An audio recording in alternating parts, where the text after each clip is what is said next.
Hey everybody, welcome to the True Crime Squad. I'm Kristi Brower, here with my sister, co-host, and partner in crime, Katie Weaver. Hey Katie, Hello. how's it going? Oh, well, I have had a whirlwind day, but I'm You here. really have. We got up at 6 o'clock this morning and went to Salt Lake and bought a new car, and then all the while listening to, watching the Sarah Boone trial, and then I drove myself home from Salt Lake, which I don't drive very much, so that's like my kids can't even believe it. They're completely dumbfounded. Yeah. But had to drive the new car and stop at the bank to finish paperwork and stuff with them, and I just came straight home so I'd be home in time for the show. So True Crime Dog Rico is feeling neglected because he's been, Oh, Rico. without his mom all day, so he's insisting on being held. But Poor little by Rico. God, I'm here. Yeah. Well, good. I'm glad. True Crime Cat Sandy is here somewhere. She was all over me until the show started, and now I Oh, don't know where she went. But it's good to see you all. It is Wednesday yes. night, which we usually do as case updates, but as you know, we're following Count 'em 3 trials. Mm-hmm.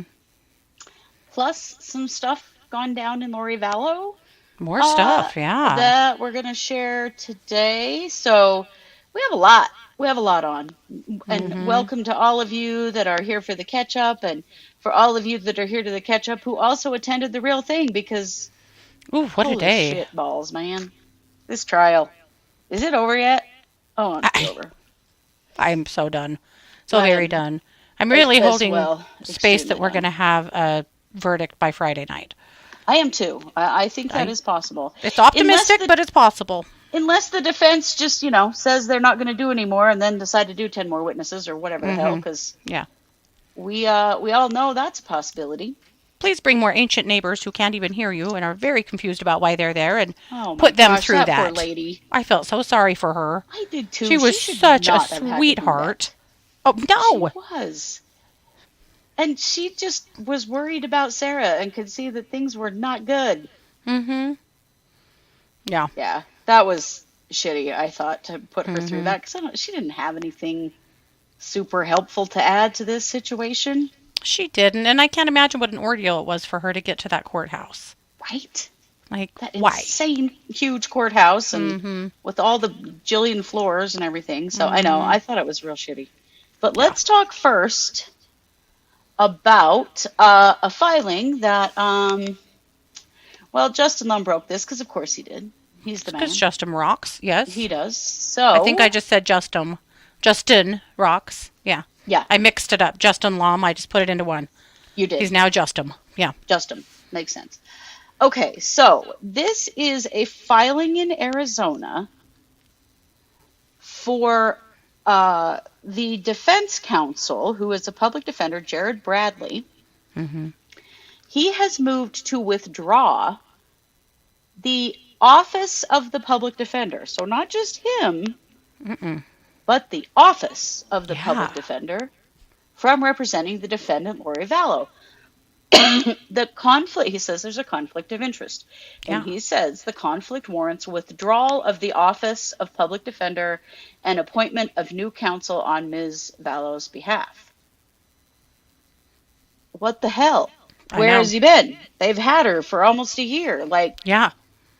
Undersigned counsel has fully observed the criteria set forth by the Arizona Supreme Court by complying with the Public Defender's Office internal procedure for review of any conflicts by supervisor before filing this motion.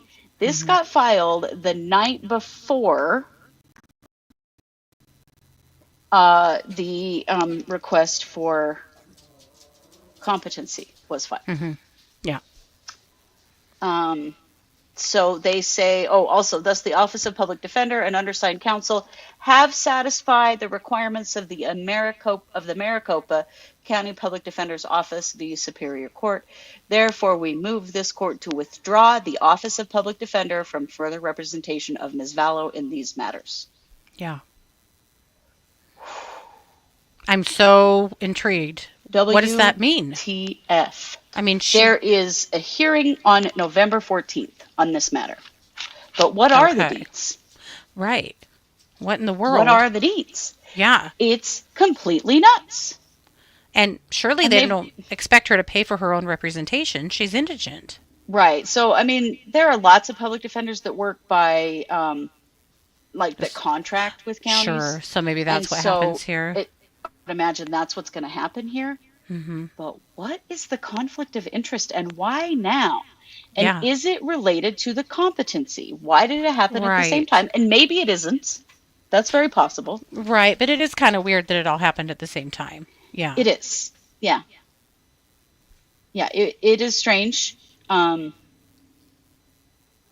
I don't know, man.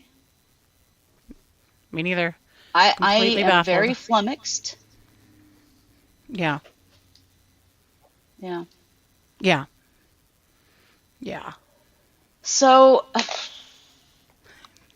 maybe I bet it's because she's so committed to her delusion that they can't legitimately present a case with her. Yeah. No, because that would not be a conflict of interest. That would be a different reason for withdrawing. This is Yeah. conflict of interest. This has something to do with a connection Mm-hmm. between their office and her case, Something. something. I know. I'm baffled. So, yeah, it sounds like they will have somebody that will work. That's interesting. Kathy said they have private attorneys on call for pro bono work at the Mm, request of the state as well. So maybe mm. that. Well, just like in Sarah Boone, you might have some attorneys that go, yeah, I could use the exposure. I'll take this case. I'll take on this loon. I don't know, man. The thing that sucks about this, first of all, we're dealing with competency. That slows this trial way down. And Mm-hmm. now we're restarting the whole process with new attorneys. So, I Yeah, mean, I bet she doesn't have a trial till 2026 at this right. rate. Oh, yeah. This is That's a big it's slowdown. it is. It's a really big slowdown. I'm still very flummoxed as to why. Mm-hmm. You know Interesting. what I Well, mean? maybe little Marky Means can move to Arizona. Oh boy. She needs Can her you blue-eyed angel imagine? boy. Can you Yeah. imagine if he shows up? He's one of Lori's exes. The thing is, they've been representing her since they moved her, like in January, February. I mean, Yeah. they've been representing her for a long time. And Yeah. that's why I find this strange. This is something new Yeah. or something that they've just figured out, Yeah. or they wouldn't have stayed on this case this long. Mm-hmm. Yeah. Maybe someone who represented Alex. I don't Mm, know. Alex's charges were in Texas, yeah. Teresa not, says family tied to a police officer, or was that Idaho? That was Idaho. That oh was yeah. on Chad's side. That was Chad's brother and sister-in-law's daughter's father-in-law. He Yep. was a police officer here, Dave Yeah. Hope. Yeah. Or Joe Ryan. I don't know, because Joe Ryan, this isn't a case on Joe Ryan. So I'm Yeah. not sure that would apply. Maybe. Oh, yeah. Little Um, Marky Means has been snarking all over X about Lori. Oh, yeah. oh, has he? He always is. Oh He's boy. always got opinions.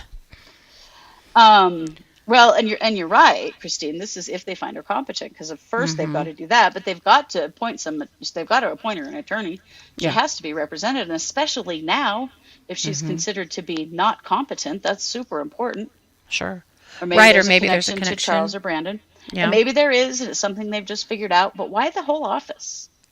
Well, maybe someone who's just come on to work there has a connection to Charles or Brandon. That was another thought I had too. That yeah, maybe that's the case. Yeah. But to withdraw the entire office seems a little wild to me. Mm-hmm. So I Well, don't know. unless it's somebody that's like in a position of leadership or authority or something. Yeah, if someone got promoted or something, or I don't know. Yeah. So we shall know more hopefully on November 14th. I Yeah. don't know for sure that that's going to be streamed. It's possible that it will not be. Mm-hmm. Sometimes this stuff is kept a little quiet. Yeah. So we're certainly going to keep an eye on it, Mm-hmm. because this is pretty key. But I think we definitely are,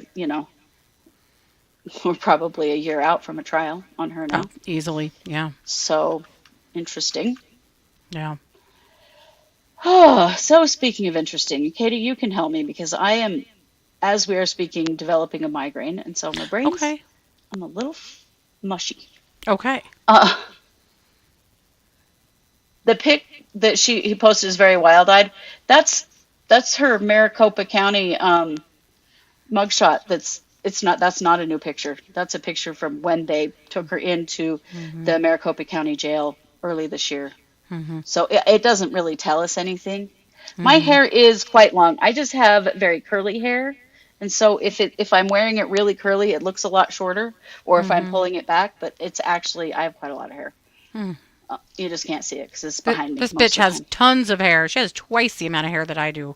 I have Mine's a lot of longer, freaking but hair. hers is so much I don't thicker. know. Ooh. Right up on here, I'm not sure that's true anymore, but I don't want to say that out loud. Um, Also, I just wanted to show you guys We're this. damn getting close to 50. Yes, 50. Oh, This she's so is cute. this is Nessie, you guys. She's adorable. Nessie. Isn't she cute? Mm-hmm. Anyway, I just took her off the I love printer. her. I love her as well. I also really love this PLA. Whew, it's so cool. Anyway, okay. So let's talk about Sarah Boone. Hoy vey. That's why you're getting a migraine. My God, today was hard to listen to. It is why I'm getting a migraine because today was dumb as hell, in a lot of ways. And also, this is the most disorganized defense I have ever freaking seen. They are unreal. And how many times they changed their mind just today about Yeah. what they were doing Yeah. was ridiculous. Mm-hmm. So we started with, what did we start with? The police officers, Yeah. right? Yep. There were 3 police officers that basically were all there they were present when there was a domestic. Yeah, And, they didn't you have know, much. no, and these are incidences where George was choked and Sarah was arrested as well. And Yeah, like I don't know what it was meant to say other than that they were beating up on each other. yeah, it was just more validation of the domestic violence. Mm-hmm. One thing that it did do, though, is that there was body cam of this incident and the Yeah. police speaking to Sarah and to Mm-hmm. George. And that did allow the prosecution to bring that in. That's coming in tomorrow. Yes. And Yeah. I'm going to say it's not going to be super flattering on Sarah's part. Yeah. We're going to get to Agree. see some actual interaction between them, which I think Mm-hmm. should be very interesting. Yeah, definitely. Um, so, yeah, that's kind of what happened with those 3. Yeah. So then we get with the hotshot professional psychologist. This guy Yes. who, what's his name? Brennan? Mm-hmm. Brennan. Brannon. Brandon, right. Dr. Michael Brannon. Brannon. Yeah. Brannon has never met Sarah, never met George, Mm-mm. did not evaluate anyone. Nope. He's simply there to just speak in generalities about battered spouse syndrome and, Mm-hmm. basically give the jury the impression that he's talking about Sarah when in fact he is speaking only in examples. It's Generalities. Yep. it's something that defenses do that really makes me angry because I think it's bullshit. I don't think it Mm-hmm. should be allowed. Yep. Unless you evaluated the actual physical person, I don't Mm-hmm. think that you should be able to testify at their trial. This is just generalities about battered spouse. Yep. And it was kind of what you would expect, talking about the kinds of symptoms of trauma that a battered spouse would have. Sounded a Mm-hmm. lot more like George than it did Sarah, to be perfectly honest. Mm-hmm. So they just sort of led him through all of these false scenarios that were Mm-hmm. ridiculous. Yep. And I I'm mean, it talking was a lot about oh, I've lost the word. About the control piece. yes, Having the control and everything that he's saying about that is it's Sarah. definitely Sarah. Yeah. Sarah had the phone. Sarah had the car. Sarah had the bank account and the money. Yeah. Sarah had the house. And Right. yet, somehow they were still trying to make that look like it was George that was the controlling party, but it But just it isn't. isn't. Yeah. Yeah. Yeah. So the good news about it is that when you bring on an expert like that, the prosecution can do the very same thing, which is Hmm. ask a lot of scenario example type Hmm. questions. And I got to say, I think the prosecution flipped that expert. Absolutely. They did Coercive a control. Thank you, coercive Bethy. control. Yes. Yes, they talked a lot Yep. about coercive control. And the prosecution really did a good job of bringing up scenarios that apply to Sarah Hmm. and her situation and pointing out how important it is to actually know the story of the scenario Yeah. around it. But he brought in a lot of stuff, and coercive control was one of the things that came in, and we've all been Hmm. saying that for a few days now, that there was coercive control in this relationship, and it was not perpetrated by George. It was perpetrated by Sarah. Yeah. There also, uh, the prosecutor brought up beautifully Hmm. narcissistic personality disorder Yep. and asked, so if someone has narcissistic personality disorder and they're telling you all of these things to indicate that they are a battered spouse, would that give you pause? Would you need to think about that and question if what you were being told was the truth? And boy, the dude took the bait Oh, hard. yeah.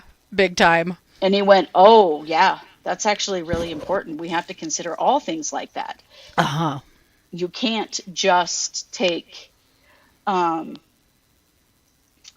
you can't just take the word of someone who has a diagnosis like that Yeah. because of how likely they are to lie, how likely they are to blow things out of the water and, out of context and, you know, exaggerate things. It was very, very interesting Yeah. how by the end of that testimony, he was explaining Sarah Yep.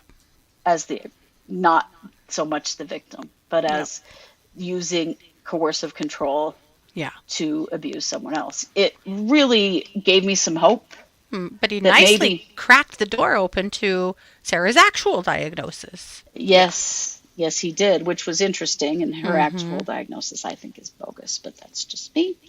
Um, Yeah. so after him, because it didn't go well, and you could tell that the defense knew it didn't go well when the Oh, yeah. prosecution was done. Hmm. And they talked to each other briefly and like made a whole new plan. Yeah. Like, oh, we're going to cancel a whole bunch of other witnesses, Mhm. Including the doctor, Sarah's doctor. including Well, Sarah's, well, the psychologist that actually did evaluate Sarah. wait, Sarah's BFF? I think Sarah's BFF. Yeah, there's that. We'll talk Yeah. about that. Um, so they, there was a break. They talked to Sarah. They, of course, had to go to lunch early again because the defense just cannot organize themselves at all. And after the break, before they went to lunch, they said, okay, we're going to bring in one more witness and then we're going to rest. That's what Yeah. the defense said. And Hmm. it was going to be a Cellbrite expert from the police, Yeah. right? So that's what we think is happening. Hmm. And we come back from lunch. Oh, because there had been a neighbor of Sarah's and they were Hmm. going to bring her in. But then she and Sarah had a disagreement about what really happened and what she knew. And they Hmm. decided they weren't going to bring her on. And that they weren't going to bring Dr. What's her name Yeah. um in either. I've forgotten her Yeah. last name now. Sorry, my brain is not that I don't have smart. it either, but yeah. Starts with an H. Anyway, so we go to lunch thinking, okay, we're coming back to this one witness, the Cellbrite girl, and then they're going to rest, right? Yeah. So we come back from lunch, and what do? They put the neighbor on the stand, the one they Hmm. said they weren't going to put on the stand. Yeah. And this poor elderly Oh my lady, goodness. she was very elderly and deaf as hell, and I would dare to say a bit confused. Oh yeah. Absolutely precious. She Very was sweet. just precious. Yeah. She was, and she had been concerned about Sarah, had talked to Sarah, Yes. had noticed Sarah had some injuries to her face and arm, Mhm. and so they, they spoke for 15 minutes at a time occasionally. She didn't really know George, she just knew Sarah, but Mhm. she was worried about Sarah. One of the things she said is that she knew when they were fighting because she could hear their dogs barking. Yeah. And so she lived 5 units down from Sarah and George. And she and her husband did a lot of sitting out on their porch. And so I think they Mhm. observed quite a lot, saw Yeah. and heard a lot of things Mhm. because of that. It was very trying for her and for everyone because poor gal, Mhm. she couldn't Yeah. hear at all. And so she misunderstood questions and got really Mhm. irritated a couple of times because she didn't realize what was being asked of Well, and her. the defense absolutely sucks at asking questions. Terrible. Are these guys like probate attorneys that are dipping their toes into criminal law? I'm Not wondering. not the Not lead guy, but Owens, the but other the other two. two. They Right? don't act They like don't they know how to question a witness at all. they don't seem like And they trial ask the attorneys. most confusing questions that even And they they were can't interpret. well, at one point the attorney said, "Well, while you were living with Sarah, did you witness blah blah blah?" He said it twice, living with. Yeah. He meant living near, but like Yeah. he was like stream of consciousness sort of. Like Yes. he had no idea what he was doing. Mm-mm. So they finally basically just get out of this poor gal that yes, she had seen Sarah with some injuries. She doesn't have one clue when uh that was. She just knows it happened. She remembered it happening, and that Sarah didn't really tell her. She would say it was a bad day or something, and that was basically it. So they finally free this poor lady. I'm thinking somebody walk her to her car or her bus ticket or what, her public transport, whatever she's doing, because she should not have been there. It was too much for her. Um, It was way too much to her for her. I felt really sorry for her. I I did too. It thought was unfair. that, yeah, I thought that the defense did, or sorry, that the prosecution did a good job of being super sweet with her and talking loud and like really trying. But yeah, that sucked. Yeah, it was really hard, and it Yeah. really was completely unnecessary. Was she in a wheelchair? I didn't even Oh, catch I that didn't part. notice that. Oh, Okay. good Well, that Lord, makes sense. Yeah. poor lady. So then we have to have another break. I know you'll be so surprised by this, Mhm. but the psychologist was not quite there.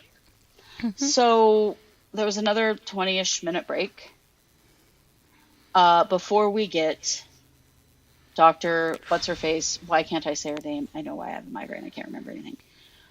Anyway, she is the psychologist who has met with Sarah 9 times, supposedly to evaluate her. Yeah. That's too many. That's way too many. Mhm. She came in packing giant binders and the DSM-5. Mhm. She needed a lot of help. She was very unprepared. She had to look up practically everything that she said about her meetings with Sarah Oh yeah. because she did not remember anything. Mhm. Like she hadn't read her notes, and the defense made a big. First of all, it took Julie 15 minutes. Harper. Harper. I knew it was an H. Yes, Harper. Okay, so the defense literally gave her 15 minutes to go through her CV. Mhm. She told stories of why she left jobs and why Yeah. she opened her own business and all this weird shit that you're like, Mhm. what is this? We don't need this. No one cares. She's a PsyD, so she has her, she's a doctor of psychology. And that's all I'm going to tell you because you don't even have to hear all of her CV. It's unnecessary. She Mhm. very clearly is a doctor of psychology. But her interpretations of Sarah, well, I would say that she didn't really evaluate Sarah. She counseled Sarah. She first met her in 2020. and has met with her 9 times since 2020. And she did not catch a lot of things about Sarah that I think all of us have caught about Sarah. She says that she went through a lot of sources to evaluate Sarah, but she really didn't. No. She interviewed Sarah and she interviewed Sarah's property manager, and that's it. Those are the only Mm-hmm. people that she spoke to. And so everything that she said, everything that she was part of her evaluation came from, she had documents, she had Sarah's medical records and that kind of thing. And she But did, had she really gone through them? I have questions. Me too. And she had like all the trial evidence and the police interview videos and the suitcase video. She had all that stuff. But her assessment of Sarah really lacked any awareness at all that Sarah has a serious personality disorder. Yeah. She was very quick. They almost immediately jumped right into asking her if Sarah is diagnosed with narcissistic personality disorder. And she had the Mm-hmm. big DSM-5, and she's flipping through it. And um, she said Sarah had some narcissistic traits. Yeah. She wouldn't give her the diagnosis of narcissistic personality disorder. And I think Mm-hmm. everyone in that room went, like you could just almost hear Yeah. the air suck out of the room. It was Mm-hmm. like, really? You Yeah. wouldn't? So Yeah. she was on the stand for a long time and they went through a lot of Mm-hmm. bullshit. But really, what it came down to is that she really just assessed Sarah based on what Sarah told her about herself and about Yeah. her life and about what she said about George and about the Mm-hmm. things that happened. It was very similar to hearing Sarah testify herself, Yep. only with some bigger words thrown in here and there. Mm-hmm. But yeah, she connected too much with Sarah and actually got defensive of Sarah a few times, which is really unprofessional and not what an evaluator should be doing. Um, she very much crossed the line from evaluation to treatment, I think, with Sarah. Mm-hmm. And I don't think that her opinions really should, right? They gave her 3 out of the 9 indicators for narcissistic personality disorder. She did. Um, you have to have 5 for that diagnosis. Mm-hmm. She said that Sarah was just really she was a victim, and she Yeah. diagnosed her with PTSD, depression, and alcohol use disorder. Mm-hmm. Right. She gave her 3 out of 9, but had to have 5. Right. Yeah. Right, Teresa. Yeah. Um, it was, I don't know. I didn't find what she had to say particularly helpful, and I didn't trust a lot of what she said. Biased. She was She was biased. very biased. She was defensive of Sarah. She was defensive of herself.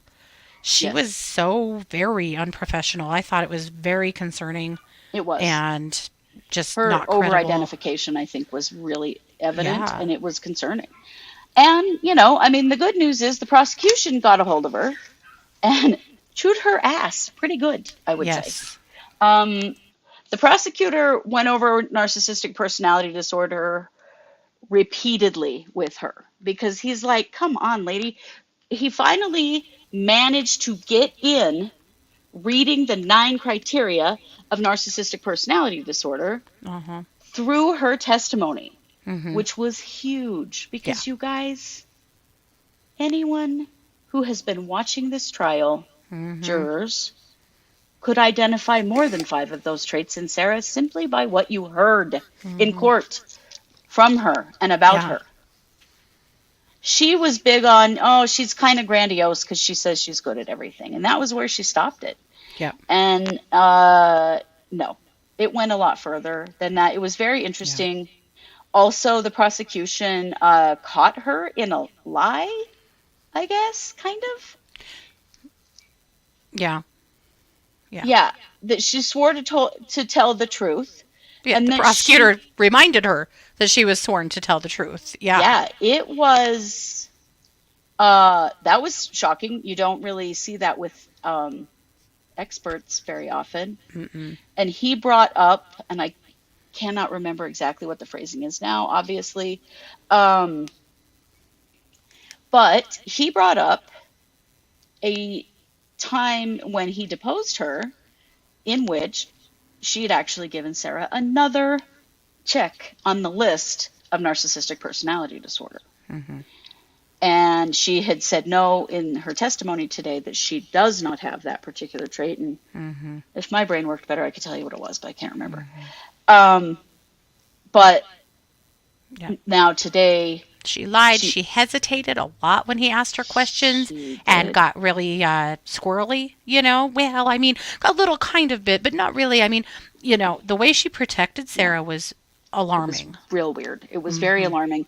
And ultimately, she said no. That she did say that yes before, but now her answer is no. Yeah. I'm like, how can we trust anything you're saying right now, lady? Mm-hmm. Are Yep. you Sarah's pen pal? Like, what the hell's going on here? But it also became evident that she is deeply attached to Sarah's version of the truth as it Yes. is the truth. Yes, And absolutely. When it's he also challenged evident, her yes. with things that Sarah had lied about, she sometimes would admit she knew Sarah had lied about this or that. Mm-hmm. But yes, she was very haughty. Mm-hmm. And yeah, But it's she, clear that Sarah's lied her ass off to this lady and she has just let her yeah, and bought it, part and and not parcel and just challenged her on things that no. Sarah said that she knew to be not true, or Mm-hmm. that she should have asked, well, why? Did Mm-hmm. that happen or this or that? She didn't ask, Mm-mm. guys. No. She just took Sarah's word. Yep. It was weird. It was not good. She did not come off looking good. I don't think that Oh. that was helpful to to the defense. I think it was much more helpful to the prosecution because as he is spitting out all of these criteria, Mm-hmm. everyone else in the room is like, "Oh, yep, yep, yep, Mm-hmm. yep, yep." Yeah. And so it didn't help her case. It just No, didn't. and it made Dr. Julie look. Yeah. Uh, the prosecution in the very beginning asked her if she has worked for his office, and she said no. And or if they'd hired her before, and she said no. And he said, "We have for competency," and she said, "Oh yeah, for competency." Yeah. Well, I'll tell you, Rhonda was watching with me at that Mm-hmm. time, and one of the things that Harper said is that prosecutors don't hire her, defense attorneys do. And Yeah. Rhonda said, "Ah," she Mm-hmm. said, "that's really telling. Mm-hmm. It tells you Yep. that she's biased," and she is. I mean, it Yep. was very clear. But she said the fact Mm-hmm. that prosecutors don't hire her Mm-hmm. means that she identifies with the Victim defendant or with the defendant, yeah, with the perp. and doesn't she's not giving just an unbiased view of a Mm-hmm. psychological evaluation of this person. No. Yeah, she didn't ask any follow-up questions. She just let it No. all be true, whatever Sarah said. That's what counselors do. Right. That's not what um, PhD psychologists who are supposedly evaluating someone, and she did say that Right. that was her purpose with Sarah, but Mm-hmm. also, I don't know why she needed to meet with Sarah 9 times to evaluate her. I'll tell you what, that rarely happens. Well, People and the don't state meet. made a big point of that.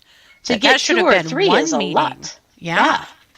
I mean, Yeah. occasionally they will meet multiple times if a person is particularly difficult.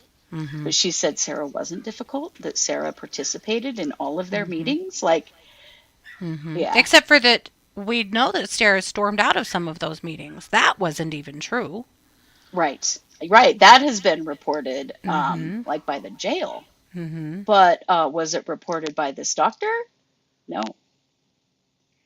It was weird. She was definitely protecting her. She was definitely not doing the job that she was hired to do. So that was weird. And I don't think that it really helped their case Mm-hmm. at all. Um, And I think that was it, right? That was the last, she was the last witness. Um, there was a lot of jockeying that went on this afternoon about some other things. Potentially, there's going to be something else from the defense in the morning, and then they're going to rest. And then the prosecution says they need about 2 hours for rebuttal. One of the things that they were arguing about today is they wanted to bring in, uh, oh, yes, the way she complained about the word stumbling. The prosecutor said Mm-hmm. in a video with the police when Sarah stumbled up to the police and she said, I'm getting hung up on the word stumbling. I saw her Mm-hmm. walk up. Like that was the kind of defensive she got. Mm-hmm. So I really But felt like she the also really prosecution didn't want to admit that she had a owned her pretty drinking well. problem. They had to No, really force her to admit that, yes, she had a drinking problem. yeah, it was real strange. Yeah. So they finished with her. They send the jury away for a while, and they're arguing about that there were two civil protection orders in 2019, I think. Um, Mm-hmm. that, yeah, we talked about the police this morning already. Yeah. Um, we, uh, oh, the protection orders. Okay. Yes. So a civil protection order, and I've helped people file Mm-hmm. tons of these. And every state has a little bit different rules, but they are pretty much the same in that are they are filed as hearsay. Okay? Mm-hmm. Whatever you say on the form, this person is threatening to kill me, I'm afraid for my life, blah, blah, blah, Mm-hmm. whatever. You don't have to prove that to get a civil protection order. Every state has a different thing. Here in Idaho, the first one is granted for 14 days. Mm-hmm. Then there's a hearing for the judge to determine if it needs to go longer. Yeah. But that initial one Mm-hmm. is hearsay. So they were having this argument back and forth because the defense wants these in to see that Sarah got CPOs against George, and she did get two of them. I don't know. There was a big thing about how to certify them and their hearsay, and the prosecution initially was objecting and did not want them in. Mm-hmm. Because And they're hearsay. because they're hearsay. And then the judge said, "Okay, you're right, they're hearsay. Mm-hmm. It can be talked about that they exist, but we're not putting," because they didn't want the actual papers shown to the jury because that's where the hearsay would be, right? Yeah. And then it kind of seemed like the defense realized that that might actually play to their benefit. Mm-hmm. And they backed up and they retracted their objection, which was wild. And the judge kind of was caught off guard by the whole thing, I What the felt like. prosecution? Yeah. Well, and the judge. The judge Yeah. is like, are you withdrawing your objection here now? Yeah. Because of this. I think what they want to show is that Sarah had civil protection orders against George in which she violated them and allowed him to violate them and come back into her home and didn't report. Mm-hmm. Yeah. Because civil protection orders are mutually inclusive. Right. It means if you have a civil protection order against someone, Mm-hmm. you are just as responsible to stay away from them as they are to stay away from you. Yeah. And it's one problem with civil protection orders because victims violate them all the time. Yeah. And if they don't report to the police that, hey, this person is violating their CPO, Mm-hmm. they'll never know. Yeah. And it was pretty common that, Sarah would do something like this and then immediately take him back, immediately let him back into her house, not report him, all of Mm-hmm. those things that we've heard talked about Mm-hmm. as battered spouse, except for the Yeah. part where it was her house, Yeah. it was her car, it was her keys, it was her Mm-hmm. phone, it was her money. She did not have to let him back in, but she did But she did. Yeah. repeatedly. The back and forth on this was funny because It was. the judge was like, "All right, well, make an argument then. Why should I let this on the record?" And why is it not hearsay? That was the question. So the defense, they don't know why. they're like, He well, we had to, think it's remember, he had relevant. to think. He's like, I don't know. I haven't even thought about why it's hearsay. And then he Yeah. turns around and he's just thinking for Hmm. like 2 or 3 minutes of just silence. The one Smoke is attorney, not the boiling lead attorney. out. Yeah. I know. I was like, what? So finally, he comes back with a bit of an argument about why maybe it's not hearsay. Then the prosecution's like, well, listen, fine, whatever. But then the judge is like, okay, well, the problem I have is how are you certifying that this is how are you certifying these documents? And you know, somebody's going to have to, you know, be the person on the stand that says that these are legit, right? Yeah. And they're like, oh, well, so then they have this plan that they're going to go to, the department who makes these documents and make one of them come, get on the stand. And the judge is like, go do it right now. That's fine. Go do it. Go find someone. They're like, well, it's 4:30. Like, let's just let the jury go home. We'll deal with this tomorrow. And then the prosecutor's like, I don't know why we're having this. He's like, these are stamped and signed. Like, that's official. And the judge goes, well, no one's made that argument yet. Just the prosecution so out-lawyering. It was yes. so well, funny. The prosecution out-lawyered like crazy today. Mm-hmm. They really did. He asked the right questions. He used the right language. He got a lot in about Sarah and her personality and who was, the person practicing coercive control in this relationship. He got all of that in. Yeah, he did. Which I felt like was really good. Yes, I agree, Kristi. The defense is a joke. Mm-hmm. But yes, you get what you pay for. Nothing. Yeah.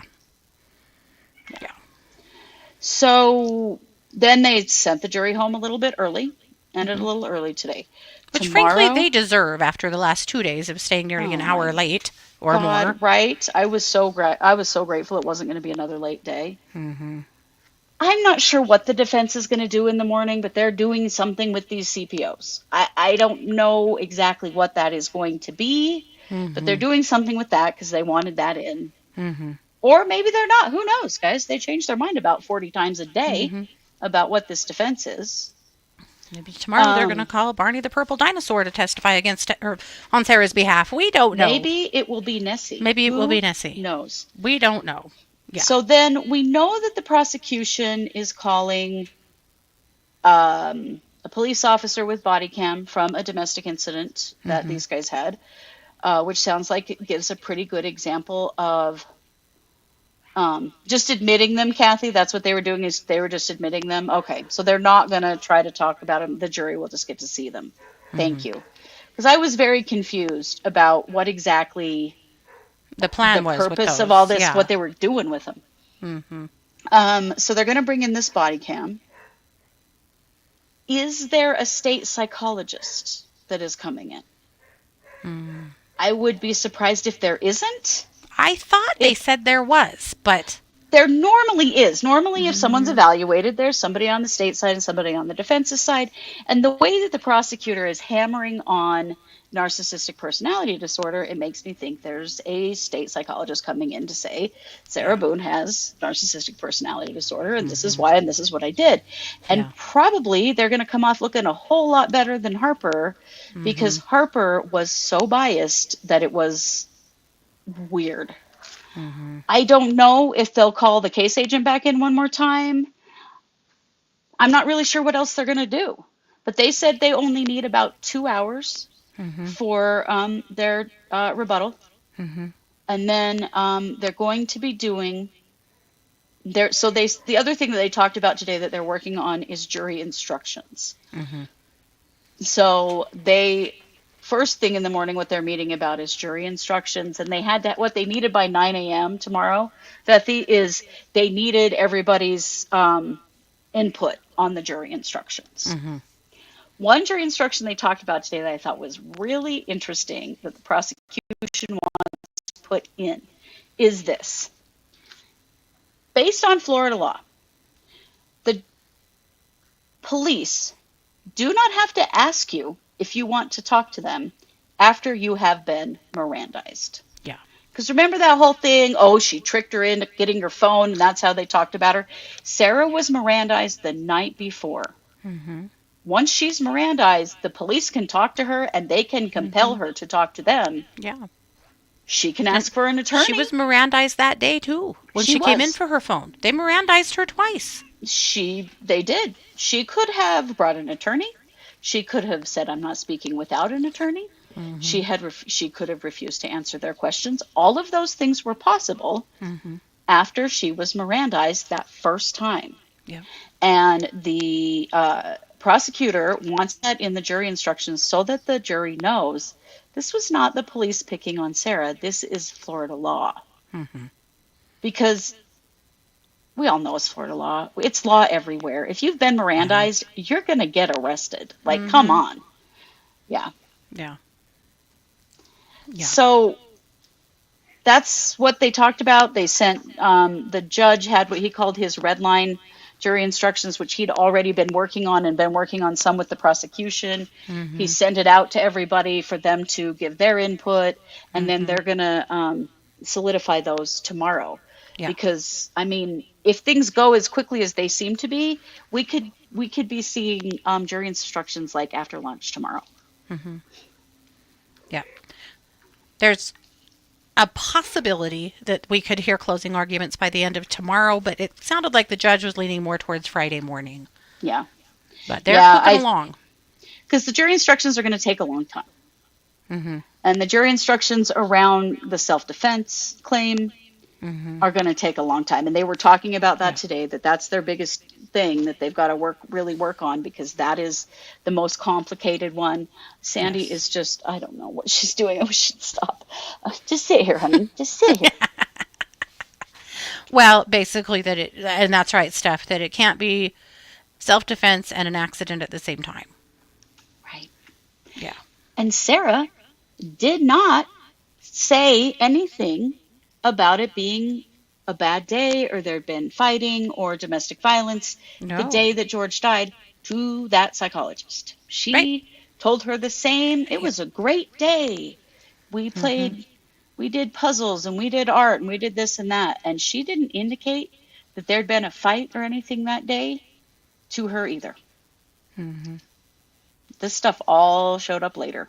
Yep. Yep. Yep. So that was Boone. We'll be back at 9 o'clock in the morning with Boone, and we're going to see. I bet we see this with the jury by midday Friday. Mm-hmm. Oh, I would imagine. I think that's where we're headed. So yeah. Yeah, which I'm ready. I don't know about you guys, but this is getting brutal. Mm-hmm.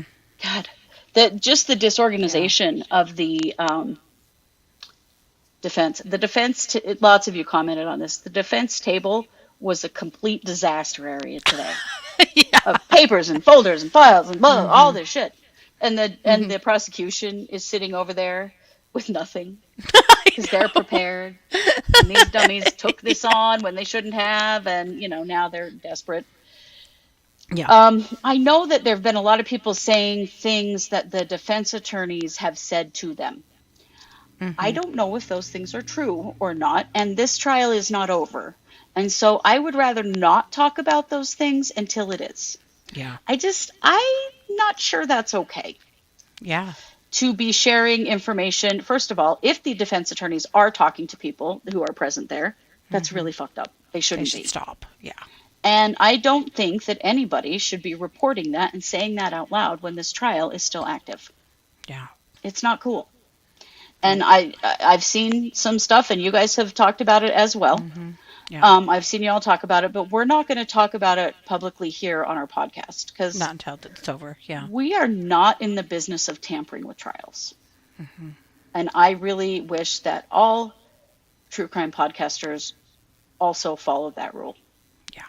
We have to be really careful. So there's been some of that. We'll talk about it after this is all over with. Um, but yeah, with that, Katie, what's happening in Delphi today? Well, a lot more Delphi. We started the morning with a new filing from the state. No, sorry, not the state, from the defense. Mm-hmm. Yet again, Motion to admit evidence of Odinism, Norse paganism, ritualistic killing. Right? They're trying again after having all this testimony about the tree branches and some people saying, yes, they were arranged in a certain pattern. And Yeah. they're saying, okay, the door is open. Now we want to bring these things in. However, I would not hold my breath because Judge Gold did send out a few rulings this morning. She has denied Andrea Burkhart's motion. This was the motion to intervene and for public access to court records. This was an independent attorney, a YouTuber, that said, what you're doing with holding back all of these records is illegal and wrong, and we need to find a way to not do that. And Judge Gold slapped her down, so that's over. Judge Gold also has denied the defense their witness to testify about metallurgy. Yep. Because she says there was an argument about Dr. Tobin, whether or not he has the specific skill set to testify on that. His skill set with the FBI is tool markings. Right. He's not a firearms expert, and for that reason, she is not allowing his testimony. But tool marks are part of firearms. Yeah. That's ridiculous. The guy has an absolutely incredible CV. You could not find a better expert. Yep. What a bunch of crap. Yep. And now this has to do with that violation of the court's decorum order that happened on Monday. This is from the filing from the ruling from Judge Gold. Prior to the commencement of proceedings in this cause, the court was informed by members of the Carroll County Sheriff's Department that members of the media filmed and photographed the jury as their vehicles approached the entrance to the courthouse. An officer approached the reporter from NBC and personally viewed the footage containing images of the jurors. The officer confiscated a Sony camcorder from Eric Arnold, NBC, a Nikon camera from Ryan Delaney, 2 cameras from Mike Conroy from the AP, and 2 cameras from Alex Martin from Gannett. The court had the memory cards removed to have the jurors' images erased. The court has banned the above-named individuals from the proceedings in the cause for their violations of the court decorum order. Wow. So that happened on Monday. Okay. So she's throwing out rulings right and left, though what we have not seen, at least what I have not seen, maybe it's out here yet and I haven't seen it yet, but the filing from the defense asking that the altered versions of the Bridge Guy video not be shown and that the random interpretations from people that have seen the Bridge Guy video not be allowed in court. And she, thus far as I can tell, has completely ignored that filing and allowed those things to happen. Of course.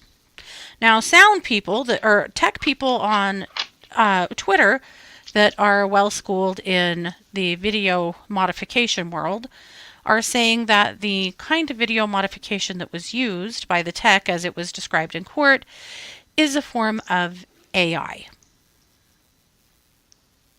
That Bridge Guy picture was not allowed. Contrived by AI. And contrived is just the word, which is why very little manipulation of video and audio and photographs are allowed as evidence in court because you cannot modify the original. Yeah. It has to be very careful if any changes are made to brighten up something or to sharpen up something. Yeah. Yeah. Very weird, very concerning. Will anything come from that? Probably not. The state hasn't argued it from that angle. I would like to know who did that. Were they law enforcement? I mean, we heard from him yesterday. It's a guy that has worked individually and with the sheriff's department to enhance audio and video. So, like a contractor. Yeah, that is not cool. Yeah. So I'll keep an eye on that and see if I learn anything more about it. I've done a little bit of research today, and that's what I'm finding is that there are quite a few people saying the same thing, that this is AI, which should not be allowed in court. No, But that yeah. there's no reliability that what you're seeing is what was actually filmed. And yes, Kim, it is a weird thing with the bullet that the trooper on the stand yesterday called it a Smith and Wesson. Uh, from what I can see, Smith and Wesson hasn't made bullets in a long time. However, they're not just calling it Smith and Wesson; they're calling it by different names. Like, what That's is the right. bullet? What Yeah. is the bullet? Yeah, yeah. I What don't is the bullet? understand. And is it really old? Is that And why? right, and why are they calling it a Smith and Wesson and then calling it different names as well? That's come up Yeah. a couple of times now. So I, that to me is again like, where's the credibility on that? there just isn't any. Wow. No. So let's dive into what happened today. So court started. I don't think it started till 9:25 this morning. Uh, as we know, they have filed again to bring in the theory of ritualistic killing. So the defense first presented. Well, anyway, we don't have to get into all of that. We know that the court struck down the Odinism theory in September, saying that evidence must not be based on speculation, conjecture, rumors, hearsay, or rather admissible evidence, which really sucks because they have multiple witnesses that are experts in Odinism that have looked at all of these photos that have said, yes, that's exactly what this is. But And really, Odinism is not really a religion. It's a white supremacist group. right, yeah, yeah, It's a hate group, really. yeah. So the first But witness. Oh, go ahead. I just think it's really fucked up that they can show the images of the sticks and talk about the sticks and everything, and then they can't bring in the evidence of what that patterning meant. God, it's terrible. Mm-hmm. For sure. So their first witness was Sarah Carbaugh. This is a lifelong Delphi resident who lived near the trail. She says she did not know the girls, but knew they were missing from an Amber Alert. She didn't walk the trail that day, but did visit the trail nearly every day with her dogs. She said she drove by to see how busy it was. She said when she was there, she saw a group of people at the Mears entrance, including a girl wearing pink who looked visibly stressed. She said she saw a man covered in mud and blood walking along a county road. This got very Oh, interesting this morning. yes. Okay, I So, remember hearing about her. we've heard the mud and blood Sanders, guy. just honey, sit down. So she said she drove past him. He did not acknowledge her, but later recognized him as a bridge guy. She did not talk to the police about seeing this guy for 3 weeks. She claims she didn't do so because she was afraid. So on cross, Baldwin asks her about the discrepancies in her description of mud and blood because she Hmm. sat for 3 depositions with the police about this, and only in the very last one did she say blood. Before Ah, that, she only said mud. She got really, really, people in the courtroom say that she got extremely combative with Baldwin and claims that she did say that. He gave her the transcripts of the 2 first interviews, and she read all the way through them and said that they're not in the transcripts, but she knows she said it. Well, here's the problem. weird. Her first interview with the police, yeah, it disappeared. It was one of those videos that got erased. Oh, darn it. Mm-hmm. What the hell? Mm-hmm. But so then he starts asking her more questions. Uh, so Baldwin's just asking her about why the mud and blood discrepancies. She gets super pissed off. She says that the details were as simple as it is, and that outside of this testimony, I want nothing to do with this. Okay. So then he asked her more questions about the guy that she described, about his hair texture and eyes, and she says, "You're romanticizing this." Romanticizing this? Well, in the transcript of the What? interviews with her, she said he had very effeminate eyes. And she says she did not say that. And then Ugh, they had to prove that she did say that. She was just a kind of a big dick. For what reason? I don't know. She got super mad. that's really Uh, weird. then the prosecutor asked her about discrepancies in her description of his hood and hat. She said, because basically every interview she said a little different things. So she said it feels like a Tinder profile of hats with how many hats she's been shown. What? So, yeah, she continued to, they talked about that July 17th interview and how, a portion of that interview is missing because it got erased or whatever. What they never did was ask her if that guy was Richard Allen. Don't you think it's crazy that there have been 4 people on the stand in the last 2 days that saw who they thought was Bridge Guy, if there Right. is a Bridge Guy at all, Yeah. or whatever that is, and not a single one of them has the state said, is that man in the room? Can you identify him? Nothing. Nothing. Because none of them saw him. 'Cause No. he didn't freaking do it. Yeah. Ugh. So even with all of her blowing snot everywhere, she didn't have any. It's not like she said, and it's that guy over there. Nothing. Is this one of those, like, I was thinking about, remember Audrey, what's her name, in Lori Vallow's trial? Remember when she, on the stand, said that Lori told her she was going to kill her and there'd be lots of blood Oh, and right. black trash bags and bleach? Remember that? And, Yes. Jim Archibald freaked out at her for that because she had Mm-hmm. been deposed, and interviewed multiple times and had Mm-hmm. never told that story till she was on the stand. Mm-hmm. And then it just negated everything she said. This sounds like that to me.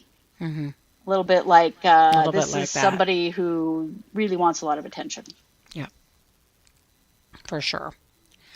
So the next witness is the 20th witness. Bartieri. Bartieri. Bartieri, that's right, Audrey Yes. Thank you, Bartieri. Samuel. The 20th witness was on the stand today. They're really cooking. They're going Yeah, through they them are. fast. They have yet to mention the name Richard Allen, as far as I can see. As of yesterday, they had not. And looking through all of this today, I don't see anything that they actually ever spoke Richard Allen's name. That is so weird. Do you remember how many times the prosecution said Chad Daybell Hmm. in his trial? Yeah, yeah. So this is Yeah, the Audrey. doctor. That's what we Yeah, said. this is the doctor who did the uh, autopsy on the girls. Okay. So he Ugh, explained this the is rough. steps. Yeah, he explained the steps of autopsy, which of course is first him being contacted by investigators, learning about the case, and then performing examinations of the body. The first was Abby. He said he noted that her clothing, her physical injuries, he did perform a rape kit, as we know that did happen. He said that she had a 1 inch deep, 3 inch long incision on her neck. He Wow. also found a faint mark on her mouth, which he said could be from duct tape or cloth, but there was no other sign of tape or cloth on her body. He said she showed no signs of blunt force trauma or restraint wounds. He said that though the rape kit showed no overt injury patterns, it doesn't mean sexual contact didn't occur. He just can't prove that it did. Okay. Uh, then Libby's noted her clothing, physical injuries, performed a rape kit. He said that she had a 3 to 5 inch incision on the right side of her neck. No, sorry, Mm. she had 3 to 5 incision wounds on the right side of her neck. The largest being about 3.5 inches long. She also, Really? well, She they fought. maybe they were both. They feel like they were both cut with different knives. Well, that's true. And Yeah. that could have been hesitation marks too. Hmm. She also showed no signs of overt sexual trauma or defensive wounds. He said that they died 41 hours before the autopsy. So Razi asked him about his deposition from 2024, from February 2024. In the deposition, he included information about the attack and speculations on the girls' reactions after being attacked. He said in the February deposition, he said that he couldn't determine if the killer was left or right-handed and that a serrated knife may have been used. But he didn't say that on the stand today until Rosie drew it out of him. Then he said after his deposition that a box cutter may have been used instead of a serrated knife, but he did not inform the defense. So, wait a minute. yeah. They're trying to validate that false Yep. that false confession of Richard Allen's, one of them, Yep. where he said he used a box cutter. Yep. So he magically says box cutter now when he Yeah. didn't say it before? My ass. And basically, the more he grilled him on it, he said he really can't say that it was a box cutter. He was trying to say that maybe it was the handle of a box cutter that would make those marks. And then he really backed him off on it, and basically he admitted that he absolutely can't say that there was a box cutter. But used. You know why he brought that up. What the hell, man? How deep does this shit go? Right? Yeah. Did he give a time of death? Did he give a time of death? On A time girls? of death? No. I don't. He said 40 hours before From the time he did of autopsy, but That's all I know. I do know that he did not discuss their stomach contents, which was something that I was curious about. Because according to Bob Mata, one of the girls' dads was on the stand and testified that he had made them banana pancakes for breakfast. right. So that could have given them some idea, knowing what when they ate and what they ate. But neither side asked about stomach contents. It didn't come up. So Right. I was curious about that. But Interesting. Well, and Yeah. didn't they say, okay, so there was not that much blood at the scene, right? it depends on who testified. Okay. Some of them said the whole crime scene was saturated in blood. Some of them said one of the girls had a lot of blood around her and on her, and the other one did not. Right. Yeah. But they've long thought that they weren't killed there. That Well, this that's is what not the defense thinks. The prosecution's not saying that.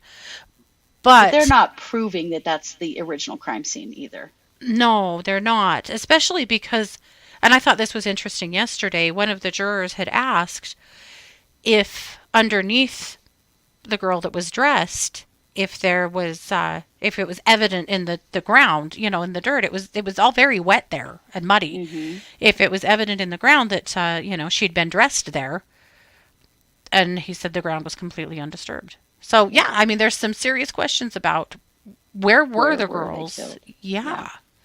Yeah, for sure. BL says approximately 10 hours before they were found was time of death. Okay, thank you. Okay. Because I've wondered about that too. Like, how soon after people realized these girls were missing were they already dead? Yeah. Good question. So then they have First Sergeant Christopher Cecil of the Indiana State Police on the stand. He is a digital forensics guy. So in 2017, he called the police called Libby a hero, he said, for getting the recording, which of course has become the Bridge Guy recording. So he compiled a report in 2019 on what he found on Libby's phone. He found that 2 people were using Libby's phone, that many apps had logons for Abby and for Libby. The health app on the phone was working in the background and recorded steps taken, changes in elevation, and distances traveled. The phone call, Really? the phone made 2 calls, was plugged into a power source, and posted photos to Snapchat on February 13th, earlier in the day. The phone recorded the Bridge Guy video, which we know. The phone was last unlocked at 2:07. Someone failed to unlock it with a fingerprint 7 minutes later. The last recorded movement of the phone was at 2:32. The last signal from the phone came in at 10:32. He thought the phone had died at that point, but then he compiled a second report this year with more extensive information from the phone. And as it turns out, the 2024 report shows that the phone stayed on into February 14th. He has no Really? indication that, yeah, he said he has no indication that the phone was turned off from 2:13 p.m. on February 13th. At 4:33 a.m., the phone wakes up and starts receiving calls and texts and receives a whole bunch of calls and texts from people that were looking for them. One of the texts was from Grandma saying, "You need to call me now," because, everyone was trying to reach them frantically. Right. He says he has no idea why the phone received no calls, no texts, no data from February 13th at 4:30, from evening up until 4:33 a.m. So there's this gap of time where the phone didn't receive anything, and they don't have any idea why. So airplane mode, or it was in a place that had no service? The phone doesn't indicate that it was turned off or on or anything like that. Yeah, after 2:31, the phone never moved. Well, or it didn't register that it was moving. Right. Was it an iPhone or an Android? Was an iPhone. And it Okay. was found under one of the girls, Right. under a shoe. Right. I cannot remember. This came up in the Daybell trial. The one, either iPhone or Android, one of them, when you put them on airplane mode, it stops transmitting everything. Mm-hmm. Another one maintains some location data. Mm-hmm. And I can't remember which was which, but I remember Mm-hmm. this conversation in the Daybell trial. But it Yeah. does make you wonder, why was it not, did it think it didn't move, and why did it suddenly wake up and start? That sounds like somebody turned airplane mode off, or where they were, the phone wasn't getting any signal, and then it was. See, that's my question, and I don't understand that area at all, except for that, is it possible that they were moved into an area where there was no service for a certain amount of time That's and kind then of what they I've came wondered. back? Yeah. This Yeah. is the Cellbrite data. Yeah. They don't call it Celebrite, but I'm assuming it is. That's what everybody uses. I'm not Or sure. something similar, but I don't know. Maybe they don't, because they do a lot of dumb stuff in Indiana, a lot of things True. that I do not understand. Mm-hmm. Yeah. So they take a break. They come back. Cecil is still on the stand. Uh, he talks about some photos of Libby and Abby that were taken on the phone and then posted to Snapchat. Answers more questions about the iPhone's movement that day. It's it's very strange for sure. The defense noted that he'd looked at the suspect Richard Allen's device but found nothing to tie him to Libby or Abby other than his searches for information about the missing girls. So, Hmm. meaning he didn't have any online connection to these girls in any way, except for that when there were missing girls in his community, he Googled that. Mm-hmm. So, that's, Guilty. I mean, right. what? Yeah. You would think there would be a shit ton of stuff on his phone that had to do, that connected him to this. Right? You would think that. Yeah. So that was it for today. And that's a thought, Kim, if somebody had a phone jammer. I mean, there are a lot of different ways. Yeah. Or if they were put into some kind of enclosed trailer or vehicle or something that when it was shut, you couldn't get cell service through it, maybe? Yeah. Yeah. Yeah. Only one of the girls had a phone. Only Libby had a phone. Right. Yeah. I don't understand with the phone. This is one thing, and maybe it's been answered and we don't know because, of course, we're not in the courtroom to hear it all. But have they not looked for touch DNA on the phone, looked for fingerprints on the phone? Like, God, you would think that's like the best place to get them. for sure. And Yeah. even if it was wet, it would still, you could, there's still potentially fingerprints there. There could be things Yeah. there. Yeah, for sure. Yeah. So that's pretty much that's what I know about today in Delphi. So, Wild. yeah. Wow. Yeah. Okay. Well, Simon, Simon Yes. is coming to a close, which I don't know. I still don't know. Um, So they put Leilani Simon on the witness stand today, and the judge questioned her about whether or not she wanted to testify on behalf of herself. And Mm-hmm. they went through all the stuff. The jury will be, instructed that they can't hold that against you, and all Yeah. the stuff that they do. And she opted not to testify and left the Mm-hmm. stand. I'm not Um, surprised. Yeah. they did have a DNA analyst on today, FBI, that just basically said that they did the DNA between Quentin's body and Leilani Simon and Quentin's father, Mm-hmm. Henry Bubba Moss, to determine that this was in fact Quentin Simon. They Yeah. confirmed. Yeah. An FBI forensic type toxicologist testified who had examined brain tissue from Quentin. There was some left in his skull, and they found no evidence of cocaine or its metabolites. That's pretty important because Mm-hmm. when Daniel Youngkin was on the stand, the defense attorneys hit him pretty hard over the fact that he was using cocaine, so was Yeah. Leilani, and they were keeping it on their dresser. And he Mm-hmm. said that the dresser was a big tall one that the kids couldn't get anywhere near, and that they kept everything up there because the kids couldn't get to it. But there was an implication on the part of the defense, well, that maybe Quentin got into your drugs and overdosed, and that's what happened here. Mm-hmm. So it was important to know that they didn't find any evidence of that. Mm-hmm. The state rested its He was case. so little too. I He mean, was tiny. he Yeah. was tiny. Yeah. So the state rested its case. They put out 36 witnesses. Um, their last witness was the medical examiner who said she could not autopsy Quentin because all she had were bones. So here we Right. are at the end of their case with no cause of death. Yeah. And I know not everybody likes when I say this because we all think that Leilani is guilty, but how do we know this child was murdered? Right. We How can don't. they prove to the jury she was murdered? How? Right? One of her charges, she has 19 charges against her. Most of them are lying to the police, which Mm-hmm. she definitely did do. Oh, But yeah, murder, nonstop. desecration of a body, that kind of Mm-hmm. stuff. She has all those kinds of charges. How can you convict her of murder when you cannot prove that the victim was murdered? We know he died.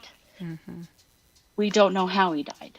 I just No. don't understand. I cannot imagine, unless this jury convicts her on emotion, which could happen, Right, because it's but awful. It's all awful. it Yeah. is all terrible, but it's also very appealable. They don't have a cause of death. Yeah. Um, if she tossed him in a dumpster alive, I mean, we'll never know. Right. We'll never know, honestly. Yeah. But I don't think they made their case. I just don't understand.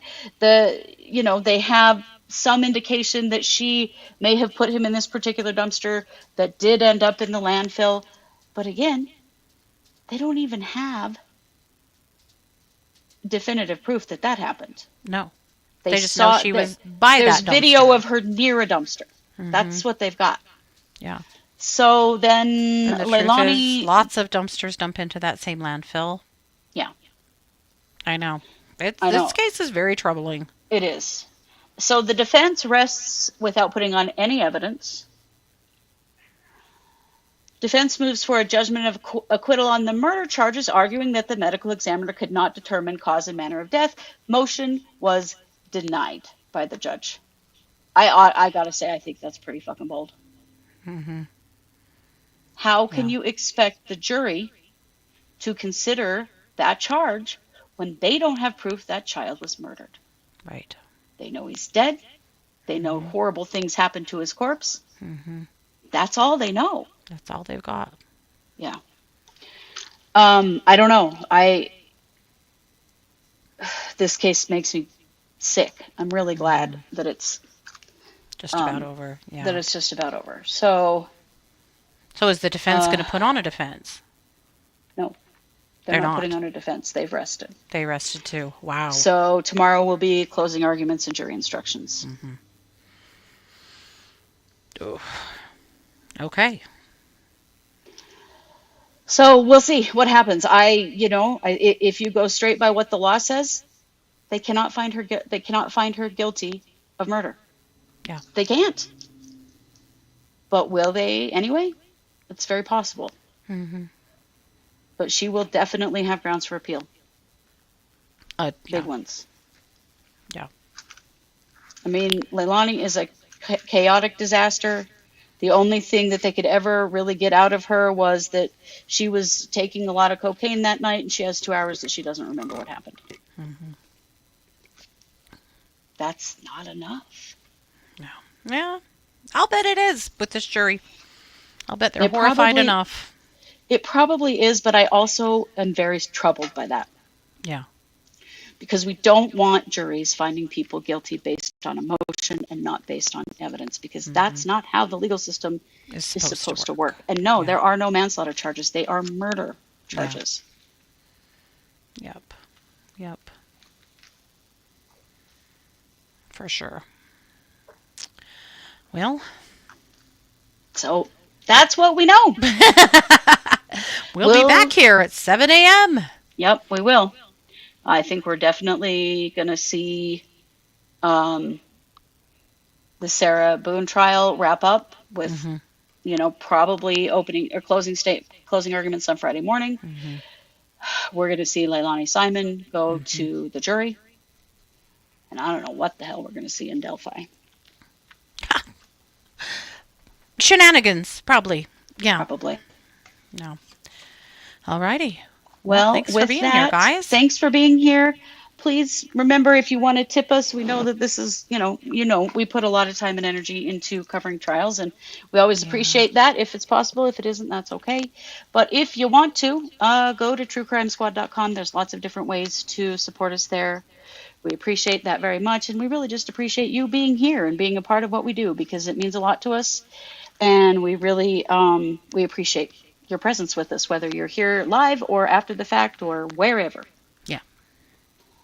For And with sure. that, you know what? We are the True Crime Squad. Thanks for being here. Take care.